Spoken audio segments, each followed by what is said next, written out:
Fox News alert, John Kerry, the Secretary of State, speaking now in Kiev. Let's listen to what he has to say. Let me say, first of all, how incredibly moving it was to walk down Institutska Street and to have a chance to be able to pay my respects on behalf of President Obama and the American people at the site of last month's deadly shootings.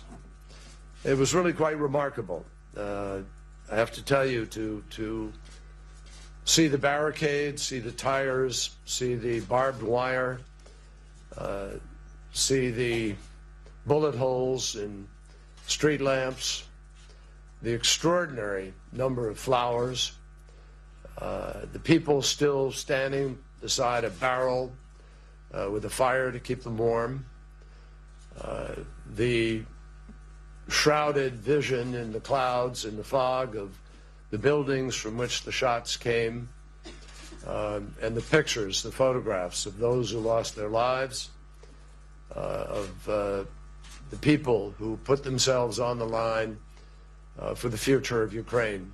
It was deeply moving to walk into a group of Ukrainians spontaneously gathered there and to listen to them, to listen to their pleas of passion for the right not to go back to life as it was under former President Yanukovych. One woman who pleadingly said how poor they were, how the rich lived well, and how those in power took the money and how they were left behind. And particularly one man who told me that he had recently traveled to Australia and he had come back here, but he came back determined to be able to live as he had seen other people live in other parts of the world. So it was very moving, and it gave me a deep personal sense of how closely linked the people of Ukraine are to not just Americans, but to people all across the world who today are asking for their rights, asking for the privilege to be able to live, defining their own nation, defining their futures. That's what this is about. And the United States extends our deepest condolences to those whose grief is still very fresh, and those who lost loved ones, who bravely battled against snipers on rooftops and people armed against them with weapons they never dreamt of having. These brave Ukrainians took to the streets in order to stand peacefully against tyranny and to demand democracy. So instead, they were met with snipers who picked them off one after the other, as people of courage, notwithstanding the bullets, went out to get them, drag them to safety, give them comfort, expose themselves. They raised their voices for dignity and for freedom. But what they stood for so bravely, I say with full conviction, will never be stolen by bullets or by invasions. It cannot be silenced by thugs from rooftops. It is universal, it's unmistakable, and it's called freedom. So today, in another part of this country, we're in a new phase of the struggle for freedom. And the United States reaffirms our commitment to Ukraine's sovereignty and territorial integrity according to international law. We condemn the Russian Federation's act of aggression, and we have throughout this moment evidence of a great transformation taking place, and in that transformation we will stand with the people of Ukraine. Today, Ukrainians are demanding a government with the consent of the people. And I have to say that we all greatly admire the restraint that the transitional government has shown as it makes this transition. They have shown restraint. Despite an invasion of Ukrainian homeland and a Russian government that has chosen aggression and intimidation as a first resort. The contrast really could not be clearer. Determined Ukrainians demonstrating strength through unity, and a Russian government out of excuses, hiding its hand behind falsehoods, intimidation, and provocations. In the hearts of Ukrainians and the eyes of the world, there is nothing strong about what Russia is doing. So it's time to set the record straight. The Russian government would have you believe it was the opposition who failed to implement the February 21st agreement that called for a peaceful transition, ignoring the reality that it was Yanukovych who, when history came calling, when his country was in need, when this city was the place where the action was, where the leaders of the nation were gathered in order to decide the future, he broke his obligation to sign that agreement, and he fled into the night with his possessions, destroying papers behind him. He abandoned his people and eventually his country. The Russian government would have you believe that the Ukraine government somehow is illegitimate or led by extremists, ignoring the reality that the Rada, representing the people of Ukraine, the elected representatives of the people of Ukraine, they overwhelmingly approved the new government, even with members of Yanukovych's party deserting him and voting overwhelmingly in order to approve this new government. It was thanks in parts to the votes from Yanukovych's own party that the future of Ukraine changed. And today, the Rada is the most representative institution in Ukraine. The Russian government would also have you believe that the calm and friendly streets, one of which I walked down, but many of which I just drove through, that somehow these streets of Kiev are actually dangerous, ignoring the reality that there has been no surge in crime, no surge in looting, no political retribution here. The Russian government would have you believe, against all the evidence, that there have been mass defections of Ukrainians to Russia, or that there have been mass attacks on churches in eastern Ukraine. That hasn't happened either. They would have you believe that ethnic Russians and Russian bases are threatened. They'd have you believe that Kiev is trying to destabilize Crimea, or that Russian actions are legal or legitimate because Crimean leaders invited intervention. And as everybody knows, the soldiers in Crimea, at the instruction of their government, have stood their ground but never fired a shot, never issued one provocation, have been surrounded by an invading group of troops, and have seen an individual who got 3% of the vote installed as the so-called leader by the Russians. They would have you believe that Kiev is trying to destabilize Crimea, or that somehow Russian leaders invited intervention. Not a single piece of credible evidence supports any one of these claims. None. And the larger point is really this. It is diplomacy and respect for sovereignty, not unilateral force, that can best solve disputes like this in the 21st century. President Obama and I want to make it clear to Russia and to everybody in the world that we are not seeking confrontation. There's a better way for Russia to pursue its legitimate interests in Ukraine. If you were legitimately worried about some of your citizens, then go to the government, talk to them about it. Go to the UN, raise the issue in the Security Council. Go to the OSCE. raised it in one of the human rights organizations. There are countless outlets that an organized, structured, decent world has struggled to put together to resolve these differences so we don't see a nation unilaterally invade another nation. There's a better way for Russia to pursue its legitimate interests in Ukraine. Russia can choose to comply with international law and honor its commitments under the Helsinki Final Act, under the United Nations Charter. If it wants to help protect ethnic Russians, as it purports to, and if they were threatened, we would support efforts to protect them, as would, I am told, the government of Ukraine. But if they want to do that, Russia could work with the legitimate government of Ukraine, which it has pledged to do. It cannot only permit, but must encourage international monitors to deploy throughout Ukraine.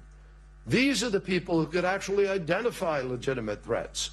And we are asking, together with the government of Ukraine, together with the European community, for large numbers of observers to be able to come in here and monitor the situation and be the arbiters of truth versus fiction. Russia, if it wanted to help de-escalate this situation, could return its troops to the barracks, live by the 1997 base agreement, and de-escalate rather than expand their invasion. Now, we would prefer that. I come here today at the instruction of President Obama to make it absolutely clear the United States of America would prefer to see this de-escalated. We would prefer to see this managed through the structures of legal institutions, international institutions that we've worked many years in order to be able to deal with this kind of crisis. But if Russia does not choose to de-escalate, if it is not willing to work directly with the government of Ukraine, as we hope they will be, then our partners will have absolutely no choice but to join us to continue to expand upon steps we have taken in recent days in order to isolate Russia politically, diplomatically, and economically. I would emphasize to the leaders of Russia, this is not something we are seeking to do. This is something Russia's choices may force us to do. So far, we have suspended participation in the preparations for the Sochi G8 summit. We have suspended military contacts, and we have suspended bilateral economic dialogue. And we are prepared to take further steps if Russia does not return its forces to the barracks and engage in a legitimate policy of de-escalation. At the same time, the United States and its partners, our partners, will support Ukraine. We will support it as it takes difficult steps to deal with its economy.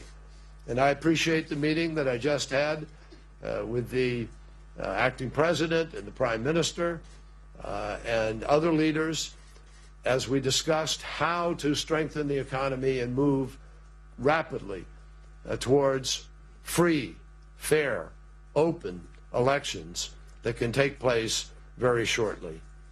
We are working closely and will continue to work closely with the IMF team and with international partners in order to develop an assistance package to help Ukraine restore financial stability in the short run and to be able to grow its economy in the long run.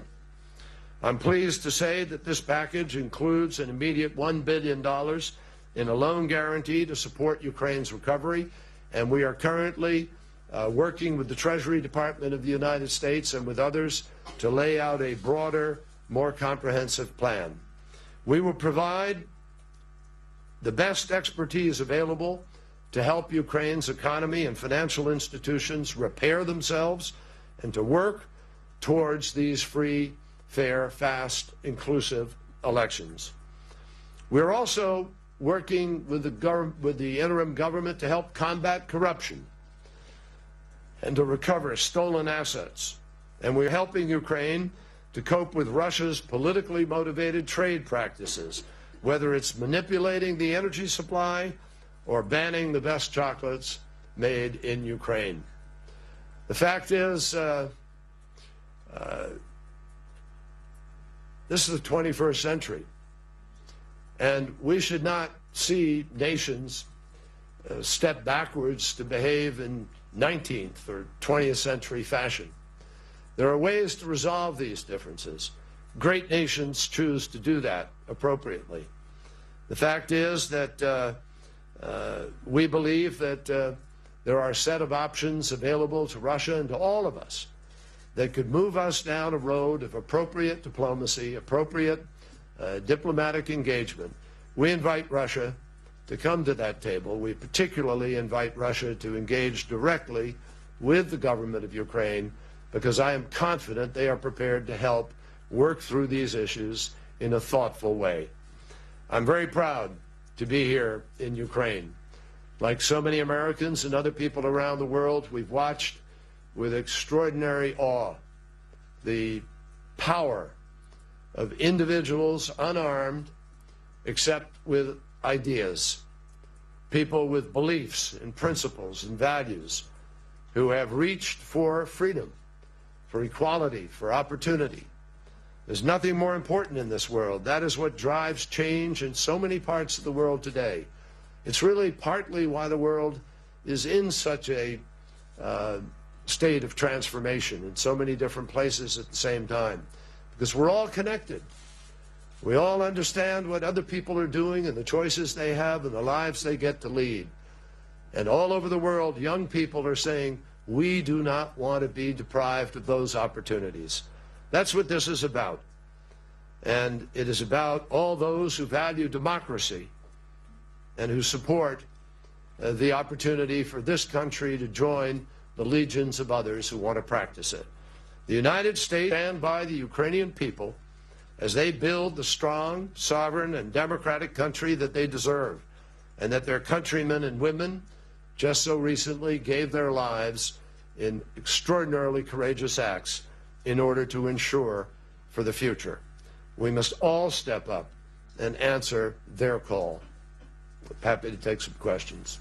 Great, thank you. The first question is from Andrea Mitchell of NBC. There's a microphone coming. Just give it 1 second. Thank you very much. Mr. Secretary, U.S. officials have been saying that Vladimir Putin will be isolated by his actions, yet today he seemed defiant. Speaking for an hour, taking questions, he said, among other things, that Russia reserves the right to take any action, to use any means, obviously military means. He described events here as an unconstitutional coup. He denied that there were any Russian troops in Crimea, occupying Crimea. He blamed the crisis on United States interference, saying that the U.S. He really denied there were troops in Crimea? Yes, he did. He also blamed the crisis on the United States, saying that the United States was acting as though it were conducting an experiment across the ocean on lab animals, on rats here. And he showed no sign of being ready to step down or de-escalate the military presence in Crimea. There have been shots fired today. There's the presence reported of of Russian ships along the isthmus between Ukraine and Crimea. So with all of that, how has the U.S. pressure worked against Putin? What is your reaction to his assertions? And also, while you were here, you met with many leaders. You did not meet with Yulia Tymoshenko. Is she viewed by the United States as not part of the solution or as possibly part of the problem? Well, let me answer the last part of the question first. Not at all. I thought I actually might bump into her, but I didn't. I had the meetings with the current group that represent the parties that have come together, and most likely presidential candidates at this moment, who with whom I've been in touch and working with. I met with a number of them in Munich previously, and so we continued that conversation. With respect to President Putin's comments, You know, I've spoken as directly to President Putin today as I can to invite him to engage in a legitimate and appropriate dialogue, particularly with the current government of Ukraine, knowing that there's an election in 90 days and the people of Ukraine will have an opportunity to ratify their future leadership.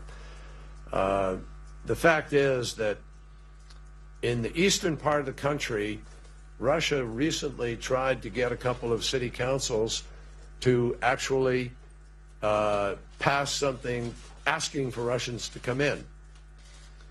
And lo and behold, those councils did the opposite. They said, we don't want Russia to come in. We want our independence. And I think that it is clear that Russia has been working hard to create a pretext for being able to invade further. Russia has talked about Russian-speaking minority citizens who are under siege. They're not. And in fact, this government has acted remarkably responsibly by urging total calm, by not wanting to have any provocation, by avoiding even their troops who have a legal right to resist the invasion of other troops, but has ordered them not to engage to give a pretext of anybody being in danger.